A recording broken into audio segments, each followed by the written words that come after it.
By the time the sun lifted its pale coin above Red Rock's crimson cliffs, Clara Whitford had already buttoned herself into her husband's old leather hat and proven once again that a person could be both hollowed by grief and held upright by purpose.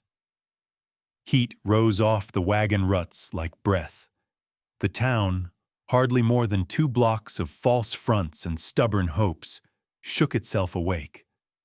Coffee steaming on porch rails, a broom whisking dust from a mercantile step, only for a wagon to roll by and lay it back down thicker than before.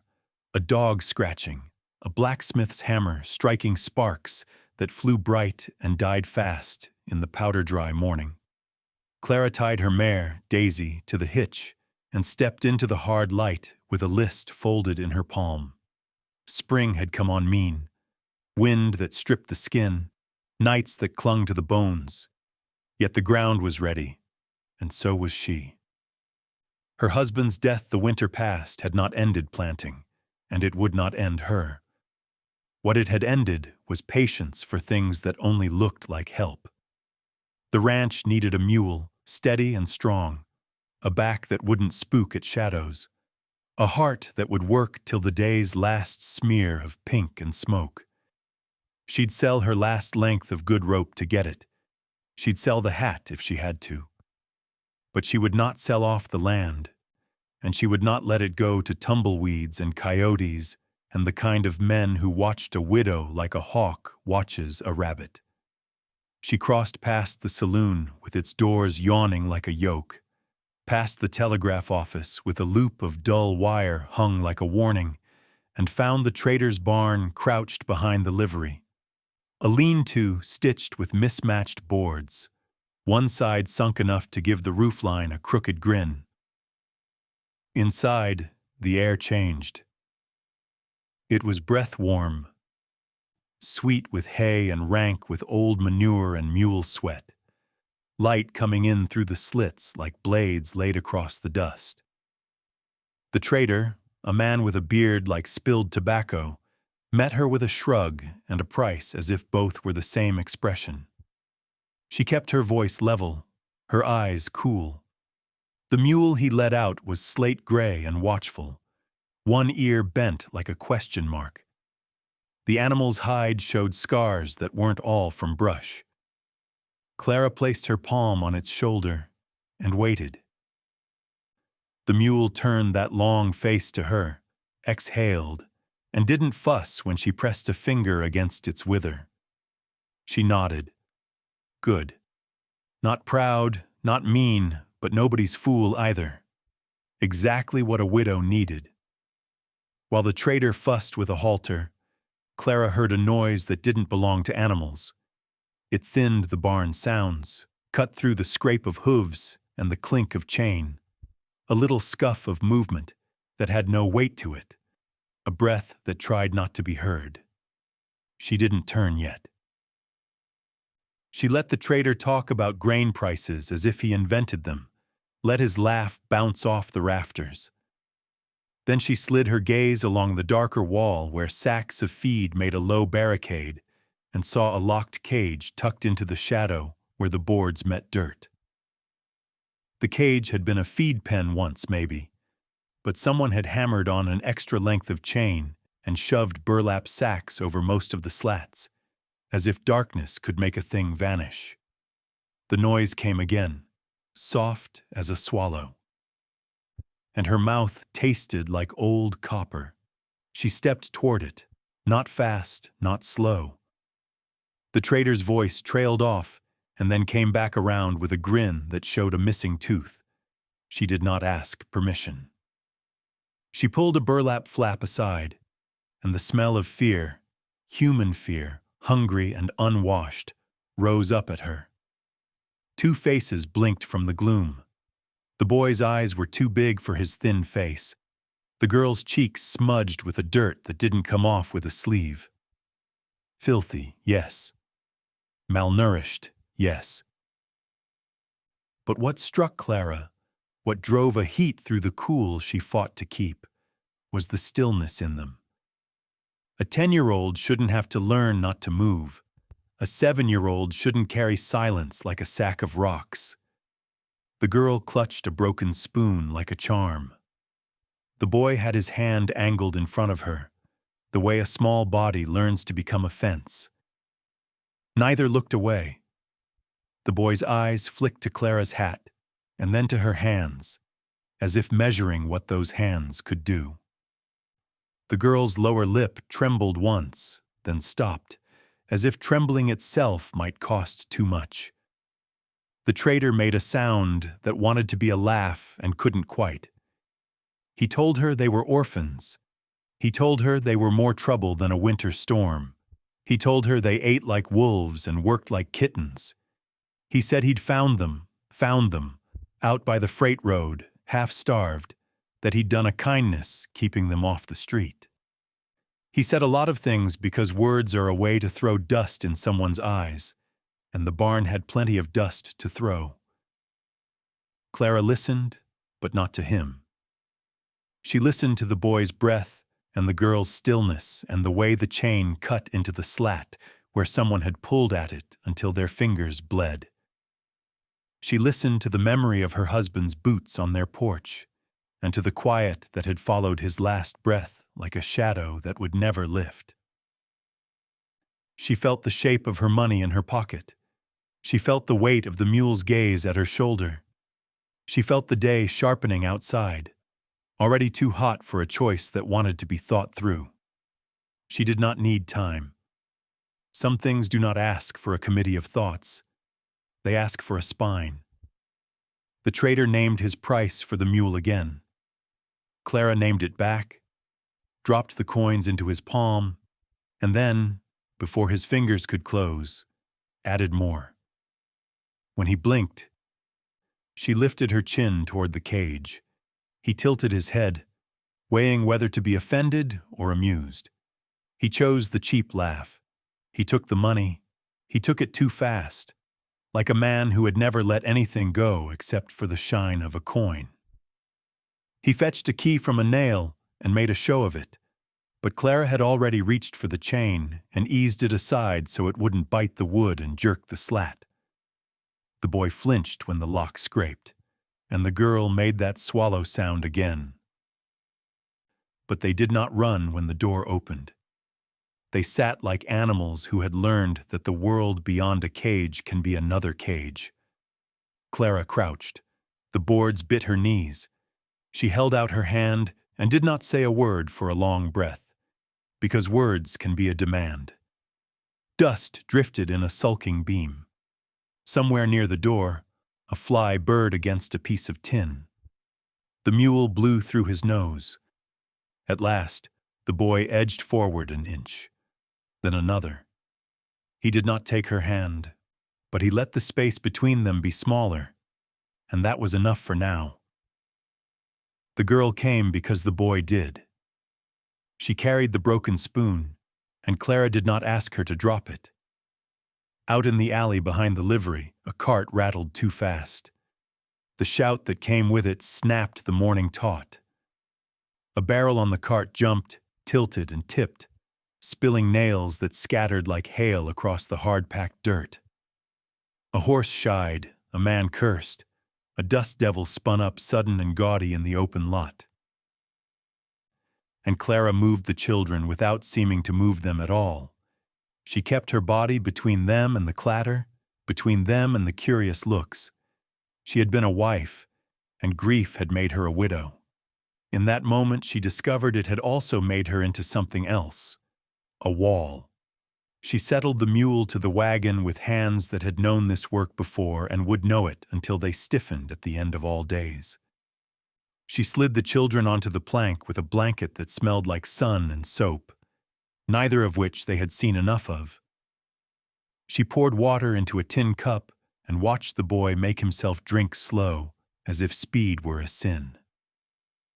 The girl tucked the spoon under the blanket with the careful reverence of a small ritual. Clara kept the trader's barn behind her and the road in front, because a person can pick a direction even if she can't see the end of it. They rolled through town with the mule's ears pricking and Daisy's ears flicking and Clara's mind arranging the day into jobs she could lift, one after another. The street was a gauntlet of features that might be future trouble. The gossipy swish of a dress on a porch, the deputy's pale hat at the corner of the jailhouse door, the ledger slim banker taking a quiet interest in who owed what. A boy with a hoop and stick slowed to stare. An old miner paused with his tin of beans. A pair of cowhands smirked as if they knew what? Nothing. They knew nothing. At the edge of Red Rock, the wind smelled like creosote and iron and the open spaces that held danger and salvation as if they were twins. Clara glanced back once. The children sat close as a single thought. The mule leaned into the traces with the same stubborn grace she felt in her bones. Beyond the road, the land lay rough and ready, a patchwork of scrub and rock and hope that had to be dug out of hard ground. She felt the weight of what she had invited onto her wagon. Two thin bodies with pasts she could not yet name and futures she could barely promise, and a debt to herself that she would not flinch. The wheels found their familiar ruts. The sun climbed. Heat rippled off Red Rock's cliff faces until the whole canyon looked like it was breathing. Clara fixed her eyes on the cut in the hills that led home. Behind her, the children watched the town shrink and did not speak. Ahead, the ranch waited with its sagging porch and its fence that needed mending and its pump that stuttered twice before it ran true. Between those 2 points, the place she was leaving and the place she would arrive, hung a span of air that felt like a tightrope. She drove across it with careful hands and a jaw set in a line that did not ask for mercy. When the wagon's shadow lengthened, when the sun turned mean and white-hot and the mule's sides slicked with work, Clara let out a breath she hadn't meant to hold. She did not know yet what kind of fight she had picked. She only knew she had picked it. The children huddled in her wagon like the start of a secret. The land unrolled in front of her like a promise with its teeth still in it. And the widow of Red Rock Canyon rode home with a mule she could trust and 2 souls she could not leave, unsure what she just invited into her life, sure only that turning back had ceased to be one of the choices.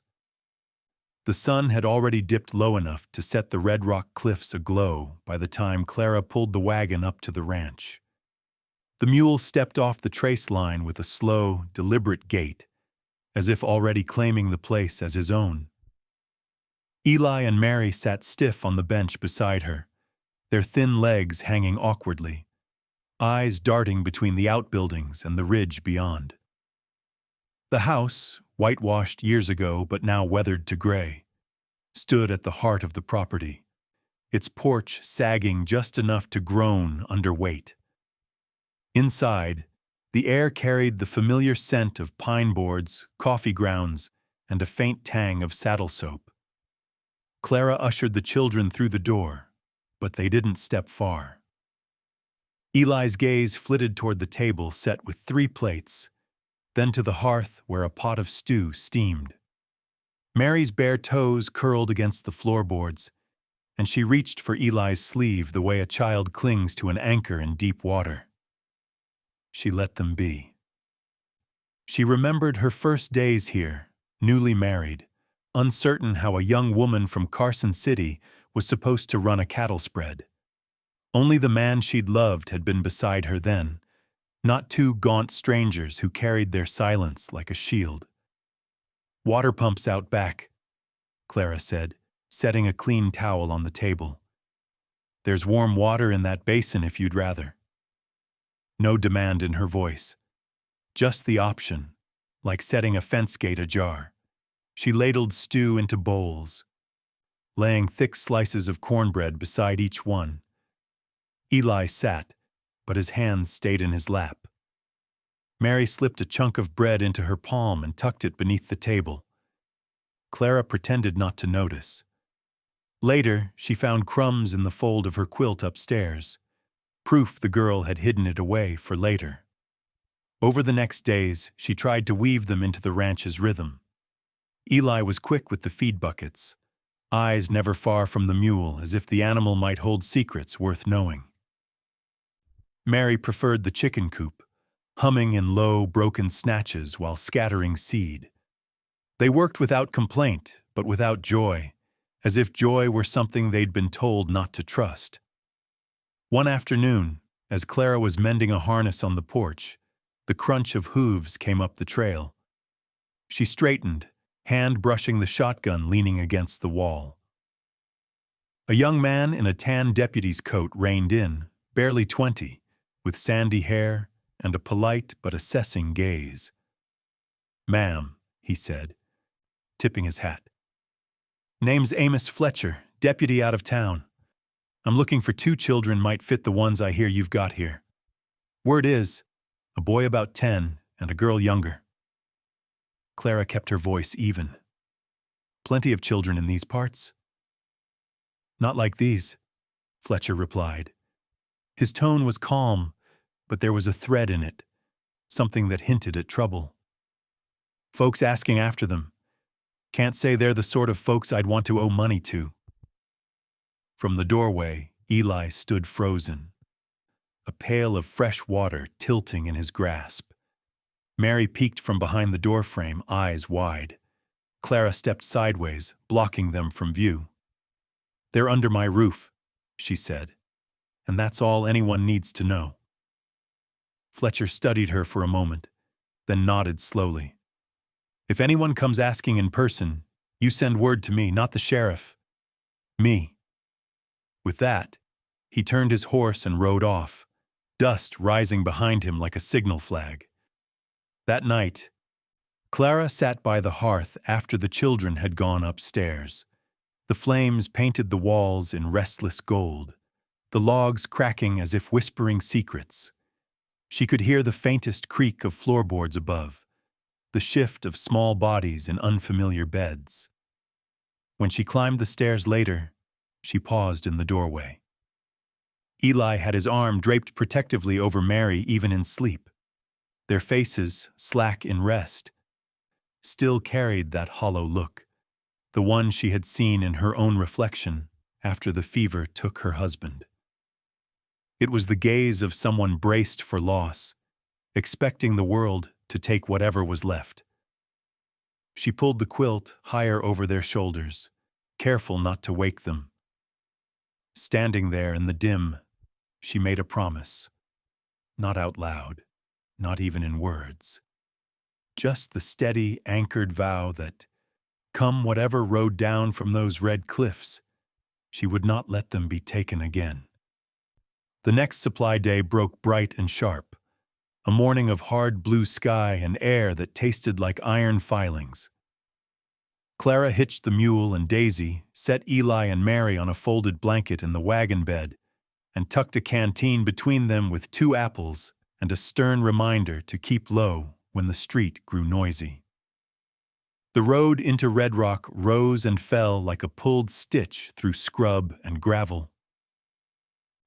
By the time the buildings squared up ahead and the bell above the general store door clanged for someone else's business, Clara had already tallied flour, lamp oil, a roll of linen, salt, and a tin of axle grease in her head.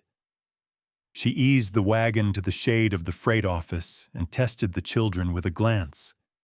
They sat as she'd placed them, close, vigilant, hands quiet.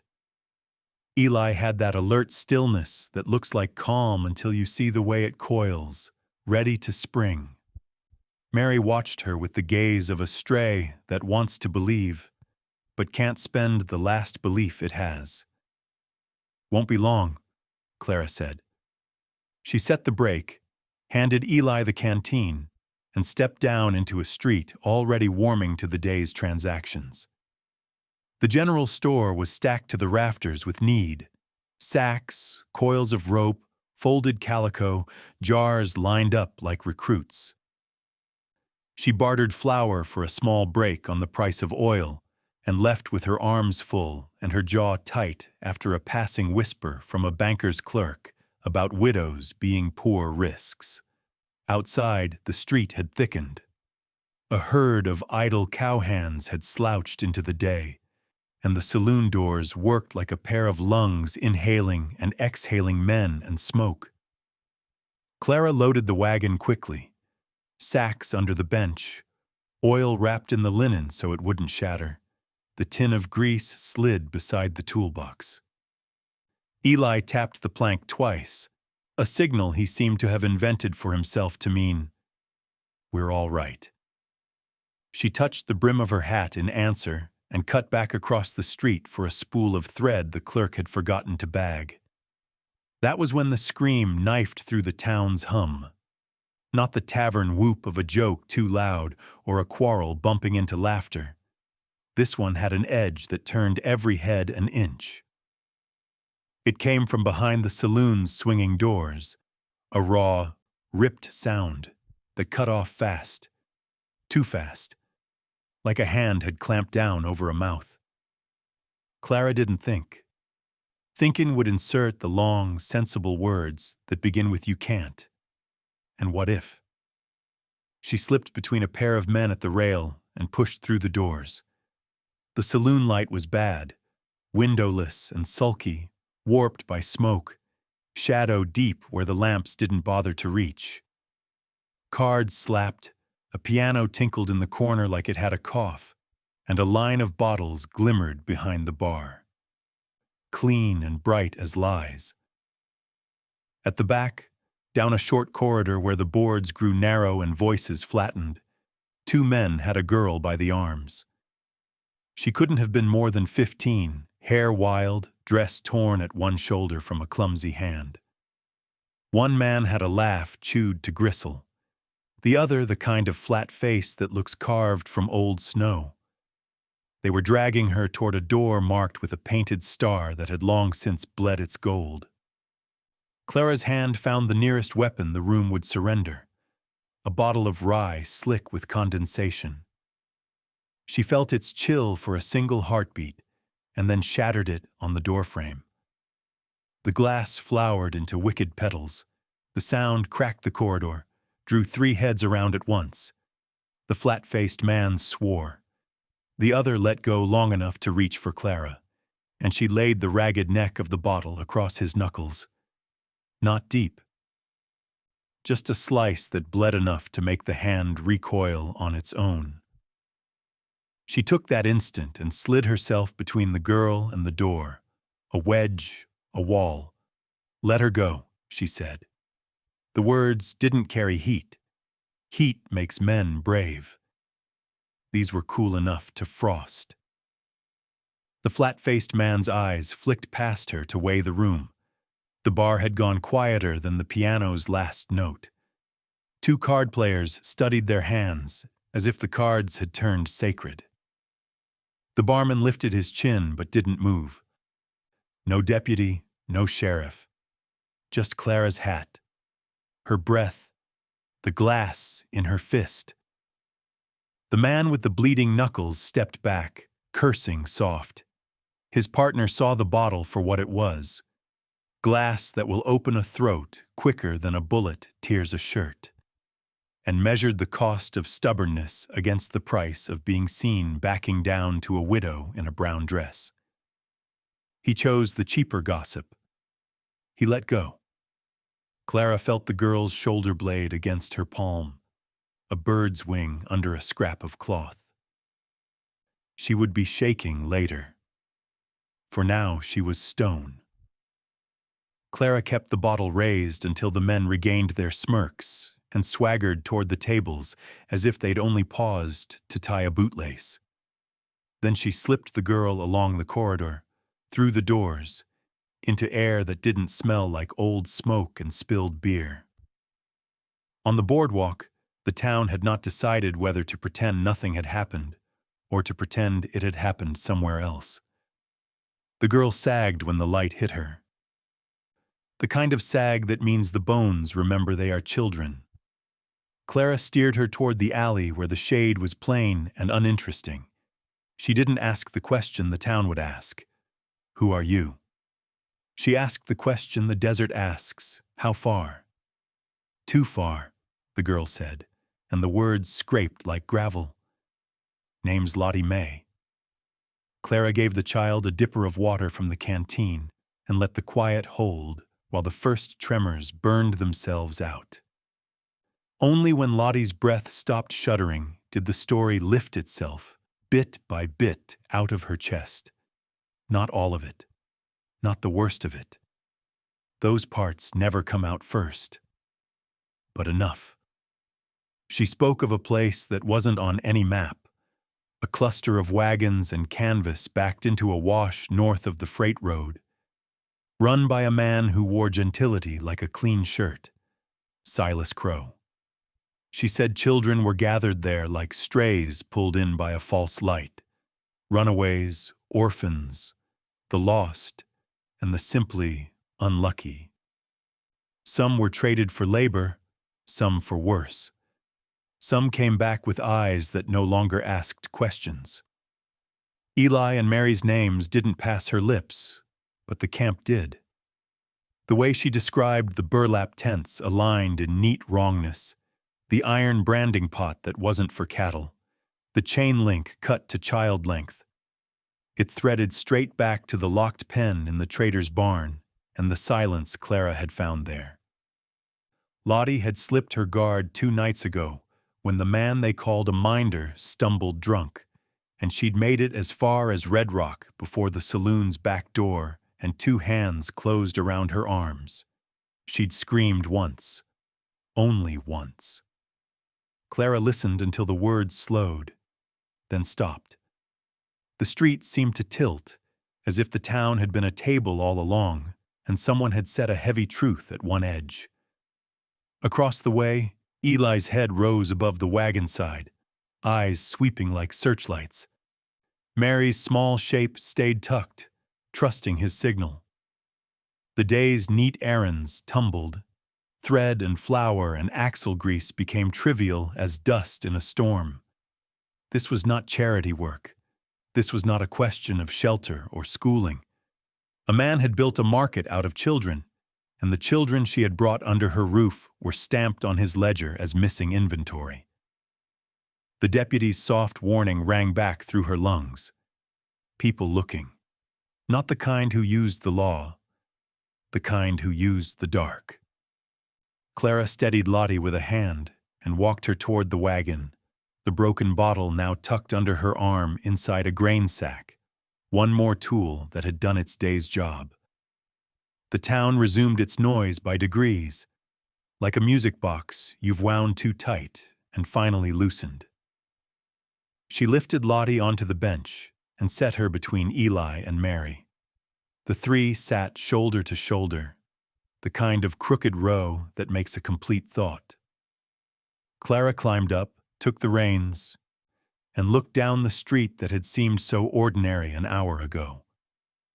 Somewhere beyond the ridge, in a fold of desert that held secrets like a throat holds a swallow, Ruthless Crowe waited behind his canvas civility and ledger smile. She felt the shape of the next days harden in front of her like cooling iron. The work would not be fit for patience or for prayer alone. It would be fit for resolve sharpened to a point. The wagon rolled. The town thinned. The heat pressed close. Somewhere in that bright, pitiless air, Clara's role shifted again. She was not simply protecting 2 children from neglect. She was standing between a predator and his hunger. And once a person takes that place, there is no stepping aside without leaving bones. The wind came hard off the canyon that night, rattling the eaves and whispering through the cracks in the window frames. Out in the dark, the land was a spill of silver and shadow under a thin slice of moon. Clara moved through the house without a lamp, her eyes tuned to the dark after years of early mornings and late checks on the stock. The children had gone to bed early, Lottie curled on the cot in the corner room, Eli and Mary in the small loft. She'd bolted the doors, set the rifle by her bed, and told herself to sleep. But the night felt wrong. It was a feeling she'd learned to respect, a hush that wasn't peace, a stillness that felt like something holding its breath. She lay awake until the clock on the mantel marked midnight. That was when she heard it. The scrape of something on the porch boards, too slow for the wind, too deliberate for an animal. Clara slid from bed, stocking feet making no sound on the floor. She kept low, crossing the room to the front window, easing one slat of the shutter open. The yard lay quiet under the moonlight, the shadows of the corral fence stretching long. For a moment, she thought maybe it had been her imagination. Then a darker shadow peeled itself from the barn side and began to move toward the house. Another shape followed, keeping low, slipping between the fence rails. Two men armed. She saw the glint of a rifle barrel catch the moon. Her pulse steadied instead of racing. She reached for the shotgun in the corner, thumbing the hammers back as she crossed to the stairs. The sound of movement on the porch boards now was heavier, close. Then a soft creak of a hinge. Someone testing the front door. Before she could move, there was a muffled yelp from above. Eli. His voice carried down in a sharp, angry burst, followed by a thud. Clara didn't think. She bounded up the steps two at a time. At the loft's edge, Eli stood braced in the moonlight from the dormer, one arm out, shielding Mary, the other clutching a heavy book he must have grabbed from the shelf. One of the men had climbed halfway through the window, and Eli had struck him across the head with the book's spine. The intruder swore, his free hand groping for his pistol. Clara raised the shotgun and fired. The blast shook the rafters. The man tumbled back through the window, hitting the porch roof before disappearing into the yard. The other shadow bolted for the fence, but she was already running down the stairs, loading as she went. At the porch, she caught sight of them, one limping hard, the other turning with his revolver half up. She fired again, the shot going wide but close enough to make him dive for cover behind the trough. The mule screamed in the corral, kicking at the rails. Daisy's hooves pounded inside the barn. Clara stepped into the yard, keeping low, scanning the shadows. "You best ride out while you still can." Her voice cracked the silence. For a moment, nothing moved. Then a hissed curse, the thump of boots hitting dirt, and the sound of retreat. Hooves pounding away into the night until they blended with the wind. She stayed still until the noise faded, then lowered the shotgun. Her breath came hard now, the tremor in her hands setting in only after the danger had passed. She turned back toward the porch. Eli stood there, a smear of blood at his lip, his jaw set. Mary clung to the hem of his shirt, her eyes wide but dry. "You fight better than most men," Eli said, the words flat but edged with something like respect. Clara gave a short nod. "And you hit like a Whitford." Inside, she tended his split lip, Lottie fetching clean cloths without needing to be told. She didn't ask the questions, who the men were, why they'd come. She already knew. Silas Crowe's reach had found her door. The rest of the night she didn't bother with sleep. She sat at the table cleaning the shotgun, her mind already turning over the changes she'd make. At first light, she walked the fence line, inspecting every post, every gate. By noon, she'd strung barbed wire along the outer edge of the corral and set tripwires on the back trail, just enough to rattle a tin or drop a lantern where she wanted light. She moved feed barrels to block the side windows of the barn and placed a second rifle behind the kitchen door. The children kept close, but didn't hover. Eli followed her out to the barn, checking the mule's harness as if he'd been born to it. Mary shadowed Lottie in the garden, both girls glancing toward the road more than the plants in front of them. That night, as the sun bled out over the canyon rim, Clara stood on the porch and looked west. Somewhere out there, men were planning to come again, and she would be ready. The widow of Red Rock had learned something important in the small hours. Danger didn't knock at your door here. It tried to pry it open. And when it did, you didn't hide. You made your home a place it couldn't take. The wind rose again, but this time its sound was swallowed by the faint rattle of the tin tripwires in the dark. A warning, a promise. Clara kept her hand on the shotgun, watching the night settle in, and thought of Eli's words. Better than most men. She'd need to be. The fight had only begun. The air carried the scorched tang of late summer, the kind that made even the shadows feel hot. Clara had spent the morning mending a length of fence along the southern ridge when she saw Lottie walking toward her, her face pale under the brim of a borrowed hat. The girl stopped short of the fence, her hands knotting in front of her. "They've got Tommy," she said. The words came out brittle, like a twig underfoot. Clara straightened, setting her hammer down slow. She'd heard the boy's name before in the whispers Lottie let slip. Her younger brother, a wiry 8-year-old with a gap-toothed grin who hadn't made it out of Crowe's camp with her. Clara had suspected the truth for weeks, but hearing it spoken plain was different. "Where?" Clara asked. "In the camp. Silas keeps him close. Says Tommy's too young to work, so he fetches for the men." Lottie's voice shook. "They won't let him go, Miss Clara. Not unless—" She didn't finish. She didn't need to. Clara looked past her toward the canyon rim where the sun glared like molten brass. Any sensible woman would have told Lottie it was too dangerous, that bringing Tommy home was a job for the law.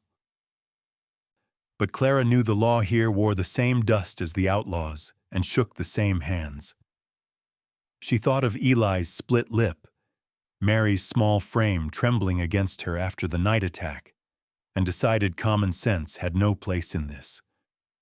She sent Eli to the pump for water and told Mary to help Lottie in the kitchen. Then she saddled Daisy, her mare stamping with restless energy, and fetched the neighbor's Winchester from behind the kitchen door. She slipped extra cartridges into her coat pocket and a skin of water into her saddlebag. The mule brayed from the corral, unhappy at being left behind. By sundown, she was riding north under a sky streaked orange and violet, the shadows stretching long over the flats. The road gave way to dry wash and scrub. Lottie had sketched the camp's layout in the dirt behind the barn earlier. A crooked ring of wagons and canvas, a single fire pit, and a pair of guards who watched the approaches from high ground. Clara kept to the gullies, letting Daisy pick her way through the dark. By the time the camp came into view, the moon had risen, laying pale light over the wagons. She could see the silhouettes of men hunched near the fire, hear their rough laughter carried on the wind. The smell of beans and wood smoke drifted toward her. Somewhere beyond that circle of light was Tommy. She left Daisy tethered behind a boulder and moved in low, her boots silent on the sand. The first guard leaned against a post, rifle across his knees, his head nodding in the slow rhythm of someone drifting toward sleep. Clara skirted him, slipping between two wagons where the shadows clung. She counted 6 men at the fire.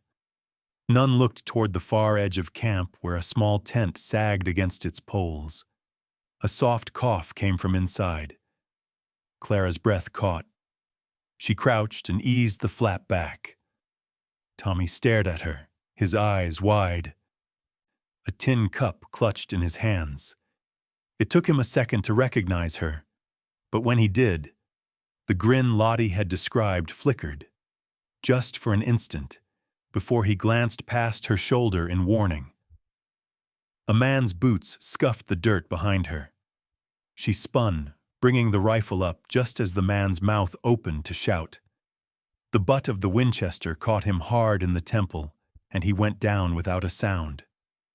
"Quiet now," she whispered to Tommy. She helped him to his feet and led him toward the shadows, pausing at the edge of the tent row. Two other children huddled by the firelight's fringe, a boy in a threadbare shirt, and a girl whose bare feet were cracked from the heat. Clara's jaw tightened. She motioned them over. They moved fast, all three sticking to her heels. The guard by the post still hadn't stirred. She was almost to the boulder when someone yelled, a sharp, ugly sound that ripped through the camp. Firelight flared on faces turning toward them. A rifle cracked, the shot whining past her ear. "Run!" she barked. They scrambled over the rocks toward Daisy, who danced and tossed her head at the noise. Clara hauled Tommy up into the saddle, set the other two behind him, and swung up herself. Another shot rang out, grazing her shoulder with a searing burn. She gritted her teeth, clamping down on the pain, and kicked Daisy into a gallop. The camp erupted behind them, shouts, boots pounding, the clatter of men grabbing rifles. Daisy surged forward, hooves hammering the packed earth. The wind tore at Clara's hair, the sting in her shoulder sharpening with each stride. She didn't dare look back. The canyon walls rose around them, swallowing the sound of pursuit until only the thunder of their own flight remained. They rode hard until the firelight was a memory, and the moonlit land stretched empty in every direction. Clara slowed Daisy to a trot, listening. Nothing. Only the steady breath of the horse and the small, shaky gasps of the children. Tommy's voice came at last, small but steady. "Are you always this brave?" Clara glanced at him, the corners of her mouth pulling into a wry half-smile. "Not until now." They rode on, the night folding around them like a secret, the stars bright and cold overhead. The pain in her shoulder throbbed with each step of the mare, but it didn't matter. The children were out, and she knew, without question, that she'd go back into that camp 100 times if it meant one more child could breathe free air again. 3 days after Clara brought Tommy and the others home, the air over the ranch shifted. It wasn't the weather, though the sky had taken on that dull yellow haze that meant heat would settle in and stay. It was something in the ground itself, a tension that crawled up through the soles of her boots. By mid-morning, Eli had spotted riders on the far ridge, just silhouettes at first, framed against the pale sky, but too many to be casual travelers. Clara counted a dozen by the time the dust they kicked up began to drift down into the canyon. Malachi Crowe was among them. Even from a distance, he was unmistakable, broad-shouldered, wearing a black duster despite the heat, his hat brim low enough to hide his eyes. She'd heard enough from Lottie to know he was Silas's brother, meaner in some ways because he didn't talk as much before he struck. She didn't wait for them to come closer. The traps she'd set after the first attack weren't for show. They were meant for this.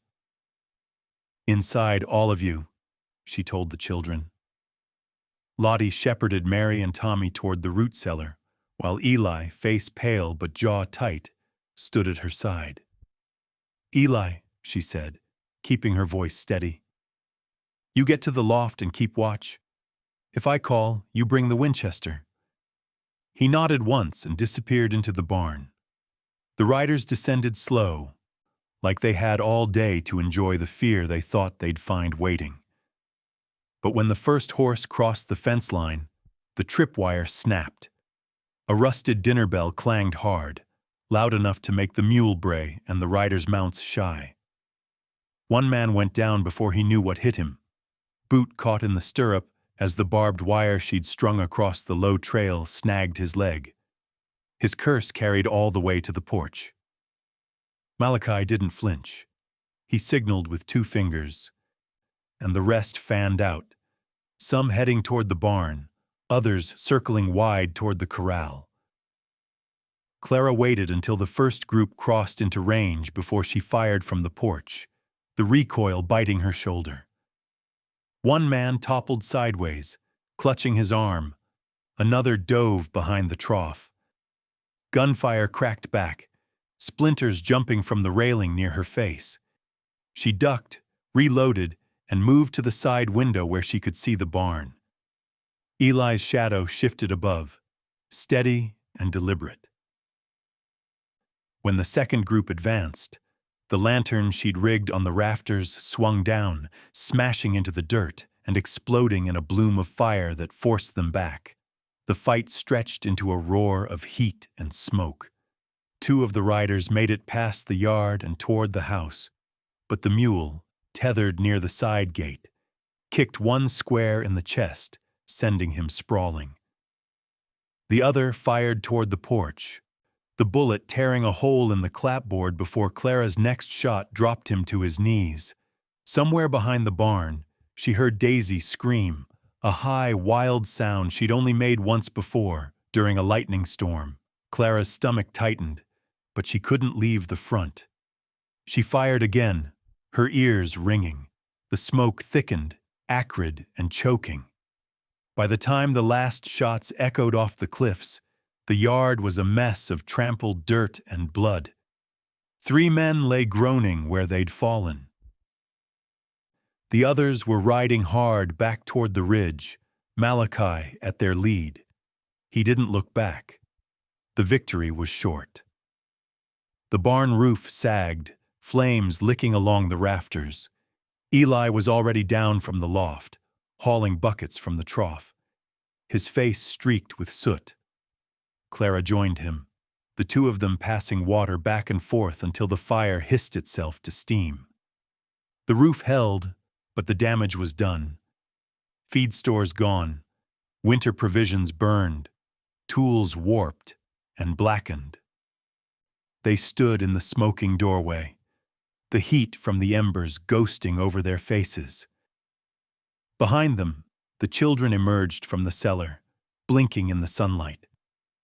Lottie's hand was on Mary's shoulder, Tommy clutching the hem of Lottie's dress. Eli spat into the dirt. "They'll be back." Clara nodded, feeling the truth of it settle deep in her bones. "Then we'll be ready." There was no talk of leaving. The ranch was more than land. It was the one place these children had that didn't have a price tag or a chain. Abandoning it would be handing Malachi Crowe the win he'd come for. That night, the smell of charred wood hung over the yard. Clara sat on the porch steps with the shotgun across her knees, eyes on the dark ridge where the riders had first appeared. Every now and then, she thought she saw a flicker of movement against the stars, but it might have been her mind playing at shadows. Inside, the children slept close, their breathing slow and even. Clara listened to it through the open window, steadying her own breath to match. The fight had cost them more than supplies. It had cost them the illusion that distance and fences could keep evil out. But it had also proven something. If the Crows wanted to burn her out, they'd have to come with more than fire. And when they did, she'd be waiting. The days after the siege settled into a strange quiet, the kind that made Clara's skin itch. The air stayed hot and dry, the sun bleaching the canyon rim until it glared white by noon. No riders appeared on the ridge, no shots cracked from the brush. Yet Clara knew this wasn't the end. Men like Malachi Crowe didn't let an insult lie. They let it ripen. She didn't have to wait long for the first sign. It came at dawn 3 days later, when she stepped onto the porch to fetch water for coffee. There, smeared across the front door, were 3 bloody handprints, low enough for a man to leave while crouching, high enough for her to see them without bending. The blood was fresh, sticky in the heat. It wasn't from an animal. The prints were too clean, too human. She didn't touch them, just stood there, jaw tight, until Eli joined her. He stared at the door for a long moment, then looked up at her with a face set in something beyond fear. "What does it mean?" he asked. "It means they want us to know they're close," she said. "And that they're not finished. The prints were only the start." The next night, a neighbor rode over in a rush, eyes wide, hands gripping the reins so tight his knuckles were white. He'd found 3 of his cattle slaughtered in the lower pasture. Not for meat, but for spite. The carcasses had been left in a rough circle, their hides slashed, the stench already drawing coyotes. Clara didn't have to guess who'd done it. By the following evening, the threat came to her own yard. Mary's rag doll, the one she carried from room to room, the one that had survived whatever hell the Crows had pulled her from, was gone. Mary noticed right after supper, her small voice rising in a panicked, "Where is she?" They searched the house and barn, even the root cellar. It was Eli who found it at last, hanging from a branch of the mesquite tree at the edge of the corral. A length of twine had been looped cruelly around the doll's neck. Its dress was torn, its cloth face stained with something dark. Mary didn't cry at first. She just stared, shoulders drawn in, her hands clenching and unclenching at her sides. Clara took the doll down herself, cut the twine with her knife, and held Mary until the sobs came. The message was plain. We can get this close anytime we want. That night, Clara sat at the kitchen table with the lamp turned low, her coffee going cold in front of her. The threats were meant to break them down without firing a shot. And the truth was, it was working. On the children, at least. Eli had started sleeping with the Winchester propped against the wall by his bed. Lottie jumped at noises she would have ignored before. Mary had taken to curling up in Clara's bed after midnight. By morning, Clara knew waiting for the next move was no longer an option. The chance to act came 2 days later. She'd gone into town for salt and a new length of rope when she heard the news. A lone boy had been spotted limping along the trail west of the ridge, his clothes ragged, one hand clutching his side. Some townsfolk said it was one of the children she'd rescued. Others claimed he was just a lost drifter. Either way, he was hurt, and hurt people didn't last long in the desert. It smelled like bait the moment she heard it. She went to Amos Fletcher first. The deputy frowned when she told him. "Could be nothing," he said. "Could be they're trying to draw you out where the rocks hide rifles." "That's exactly what it is," Clara said. "And if I were the one they wanted, I'd take the bait. But I'm not walking into their brush blind." At dusk, she rode out just far enough to see for herself. She kept low in the saddle, Daisy's hooves muffled in the sand. And there he was, just as described.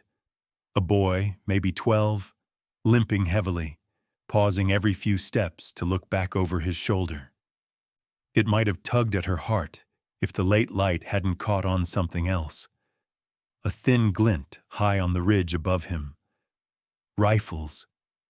She pulled back into the shadow of a boulder and stayed there until the boy, if that's what he really was, moved out of sight. She didn't follow, didn't call out. Just turned Daisy toward home with a hard knot settling in her chest. That night, she told the children only that they'd need to keep close for the next while. She didn't tell them about the rifles or the bait, didn't need them lying awake with that picture in their heads. But the decision had already formed in her own mind. Defense wasn't enough anymore. The Crows had made the ranch a battlefield, and as long as they called the shots, she'd be reacting to their moves. That wasn't survival. That was slow surrender. If she wanted this to end, she'd have to carry the fight to them. She blew out the lamp, the room plunging into the kind of dark that's more felt than seen. Somewhere out there, Malachi Crowe thought he was tightening a noose. Clara smiled without humor. Let him think it. He'd find out soon enough that she could pull a rope too, and choke the life out of his game before he knew what hit him. The next few days passed in a tense sort of stillness, as if the land itself was holding its breath. Clara used the time to check her supplies, clean the rifles, and quietly speak with the neighbors she trusted. Amos Fletcher had already promised to keep an ear to the ground in town, but Clara knew this fight wouldn't be won with just one friendly deputy. Every night, she sat by the low fire with the children close. Mary curled up against her, Lottie mending one of Tommy's shirts, Eli oiling the Winchester like a man twice his age. Even in the warmth of that firelight, the knowledge of what might come next pressed heavy. Then, one morning before dawn, Eli's shout shattered the quiet. Clara was up and moving before her eyes were fully open, shotgun in hand. She found him standing just outside the barn, pointing toward the far end of the pasture. A single rider was cutting across the back trail, the pale dawn light turning him into little more than a moving shadow. When the sun rose higher, Clara got a better look at the tracks. They led straight from the ranch toward the Crow territory. And the rider wasn't a stranger. It was Jonah. The boy had been one of the children she'd pulled from Silas Crowe's camp, quiet and withdrawn, maybe 13 at most. He'd never said much, and Clara had taken his silence for shyness. But the truth hit her hard now. He hadn't been a stray she'd rescued. He'd been a pair of eyes and ears, planted right in her home. The realization sat like a rock in her gut. Jonah knew the layout of the ranch, where she kept the rifles, even which traps she'd set along the fence line. He could tell the Crows who slept where, who was quickest to the door at night, how many cartridges she had left. Clara didn't waste time cursing it. She gathered the others, kept her voice steady. We don't know what he told them, so we assume he told them everything. Lottie's eyes darkened. We can't just wait here. We won't, Clara said. But even as she spoke, she knew they'd already been struck in a way that didn't involve bullets. The Crows had taken one of their own and turned him against them. That kind of wound didn't heal quick. The second blow came before midday. Lottie had gone down to the creek for water, same as she did every morning. Clara was working in the barn when she realized too much time had passed. She called once, no answer, twice, still nothing. A cold, hard fear settled in her chest. By the time she reached the creek, the tin bucket Lottie had carried was lying on its side in the sand, water still trickling away into the dirt. The prints told the rest. 2 sets of boots, one larger than the other, had come from the brush. They'd taken her without a struggle, likely before she'd had time to shout. Clara stood there for a long moment, the roar of her own pulse louder than the creek. Lottie May, the girl who had led her to the truth about Silas Crowe's camp, was gone. Back at the ranch, Eli saw her face and didn't need to ask. Mary and Tommy huddled close, silent. Amos arrived just before sundown, having heard from a ranch hand who'd spotted riders moving fast toward the North Ridge. They're tightening the circle, Amos said grimly. This isn't just about scaring you anymore. They're taking pieces from you. Clara felt the weight of it, the sting of Jonah's betrayal, the raw fear for Lottie's life. But she also felt something else rising up, something steady and cold. She'd been holding the line, keeping the fight on her doorstep. Now they'd forced her hand. That night, she spread a map of the canyon on the table. Amos stood beside her, Eli perched on the edge of a chair, his eyes sharp and unblinking. She marked the choke points she knew, the narrow passes where riders couldn't spread wide, the dry gulches where sound carried farther than sight. "We're not waiting for them to come back," Clara said. "We're going to end it." Eli leaned forward. "How?" "By making them think they've got us cornered," she said. "And then shutting the trap." No one spoke for a while after that. Outside, the wind picked up, rattling the windows in their frames.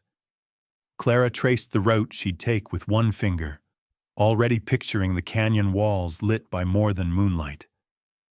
Lottie's face, fierce even in fear, stayed in her mind. Jonah's too, though his now came with the bitter edge of knowing he'd chosen the other side. This was no longer about defense, no longer about keeping the ranch safe. It was about striking the last blow so hard the Crows wouldn't have a chance to draw breath for another. And when she struck, she intended to make sure there'd be nothing left for them to come back to. The moon was high over Red Rock Canyon, pale and cold, when Clara finished setting the last of the charges. She worked in silence, the smell of black powder hanging in the narrow pass. Every move was deliberate. Wedge the sticks of dynamite into the crevices. Wrap the fuses tight against the stone. Check the blasting caps twice. The canyon was a natural funnel. Any riders coming through would be trapped between sheer walls, with no room to scatter once the fire started. Amos Fletcher crouched nearby, keeping watch from the shadows. "They'll be here at first light," he said quietly. "Malachi will want the sun at his back." "That's fine," Clara answered, brushing dust from her hands. "The light won't help him in here." They moved back to the overlook where Eli waited, the boy gripping the Winchester like it was part of him. His jaw was tight, but his eyes were steady. Clara had left Mary, Tommy, and the youngest behind at the ranch under the watch of a neighbor's family. She'd promised them she'd come back, but in truth she knew there were no promises in war, only intentions. By the time the first glint of morning touched the cliffs, the sound came, hoofbeats, faint at first, then swelling into a steady, relentless drum. Clara could hear the creak of leather, the clink of spurs. Then the riders appeared at the canyon's mouth, a dark column kicking up dust in the rising light. Malachi Crowe rode at the front, black duster flaring behind him, eyes fixed ahead. Behind him came Jonah, pale but upright in the saddle, his gaze flicking from shadow to shadow as if trying to read the ground. Clara felt the old sting of betrayal rise, but she pushed it down. This wasn't the time. They entered the pass, horses slowing as the walls drew in. Clara waited until the bulk of them were inside, until the echo of hooves filled the space like thunder in a barrel. She caught Amos's eye. He gave the smallest of nods. Clara lit the first fuse.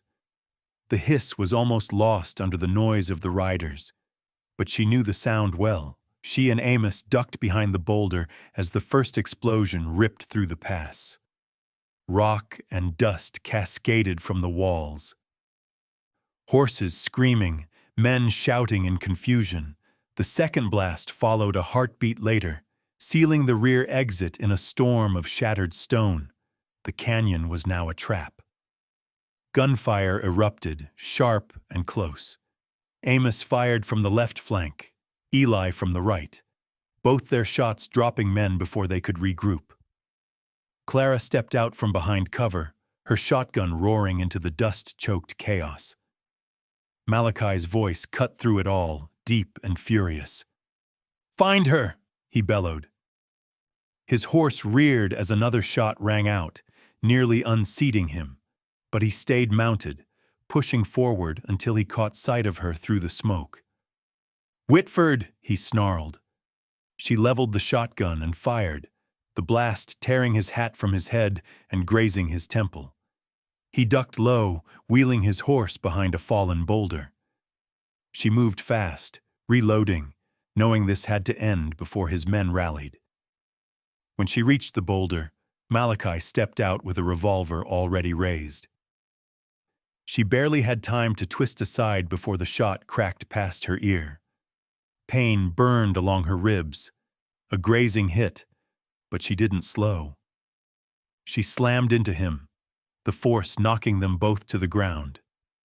The revolver skittered away in the dust. Up close, Malachi smelled of sweat, leather, and the metallic tang of blood. He swung a heavy fist, catching her jaw, but she rolled with it, grabbing for the revolver. His boot came down on her wrist, pinning it. "You should have run when you had the chance," he growled. Clara gritted her teeth, shoved hard against his knee, and freed her hand. In the scramble, she caught sight of his own weapon holstered at his side. She went for it, drawing the big Colt in one smooth motion. Malachi lunged to stop her, but she had already cocked the hammer. The shot echoed like a cannon in the enclosed pass. Malachi staggered, eyes wide, before dropping to his knees. The dust swirled between them as he fell forward and didn't move again. For a heartbeat, everything seemed to hold still. Then Amos's voice rang out, calling the retreat. The remaining Crowe men, leaderless and trapped, broke. Some threw down their weapons, others tried to climb the canyon walls and slipped back in defeat. By the time the sun cleared the rim, the pass was littered with the dead, the wounded, and the shattered remnants of Malachi's force. Clara stood over him a moment longer, chest heaving, the Colt still warm in her hand. This was the end of one man, but she knew the echo of his cruelty would linger in the memories of those he'd hurt. When she turned away, the light caught her face, and in that moment, there was no triumph there, only the hard weight of survival. The fight was over, but the air in Red Rock Canyon felt heavier than it had before. She holstered the Colt and walked back toward Amos and Eli, the dust already settling over the place where Malachi Crowe had fallen. The canyon was silent now, but Clara knew silence in this land could be as dangerous as noise. This was a victory, yes, but in the West, victory was never the end.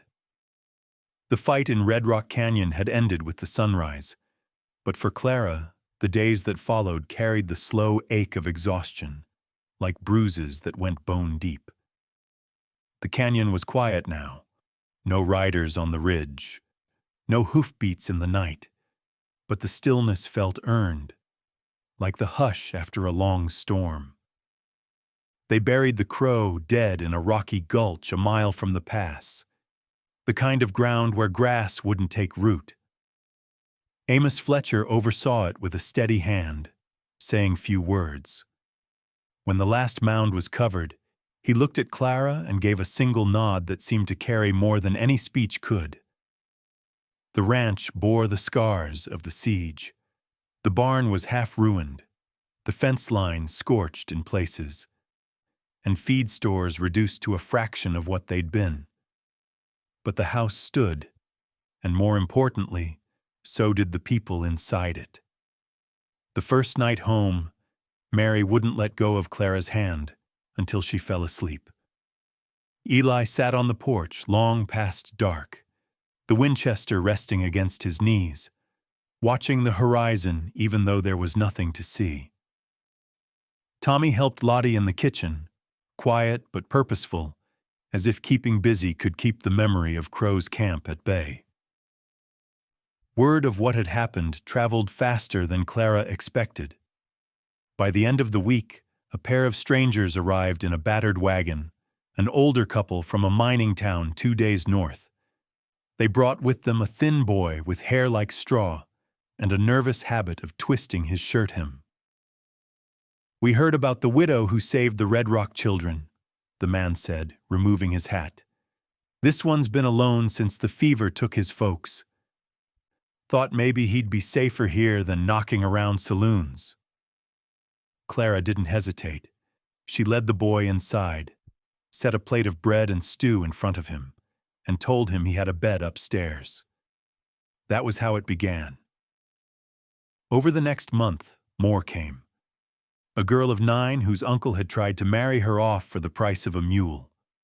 2 brothers, both under 12, who'd been sleeping in an abandoned line shack after their parents vanished into the mining camps. Clara never asked too many questions at first, just gave them food, a place to sleep, and a chance to breathe without looking over their shoulders. The ranch became something more than it had ever been. The sounds of hammers and saws replaced gunfire as Amos and a handful of neighbors helped raise a new barn, bigger than the last. A corner of it was fitted with sleeping lofts and shelves for boots and coats. The kitchen grew louder at mealtimes, laughter mixing with the clatter of dishes. Eli took on chores like a foreman, showing the newer boys how to mend tack or stack hay without wasting space. Mary, once shy, began teaching the younger girls how to feed the chickens and collect eggs. Lottie worked beside Clara, her hands quick with mending or dough, her eyes softer now that Tommy slept under the same roof. It wasn't easy. Feeding so many mouths meant longer trips into town, and the extra work on the land pushed them from dawn to dark. But Clara felt something growing here that couldn't be bought or stolen, a kind of family bound not by blood, but by choice, and by the battles they'd survived together. One evening, as the sun dropped low and painted the canyon walls in firelight, Clara stood at the fence line and watched the children chasing each other in the yard. Their shouts rose into the warm air, unafraid. Behind her, Amos leaned on the post, his hat tipped back. "You've built yourself a sanctuary here," he said. Clara shook her head. "I just kept the door open long enough for them to walk through.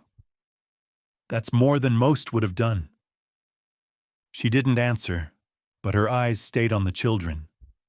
Some still carried the shadows of where they'd been, the way they flinched at sudden noises or tucked food away as if it might vanish.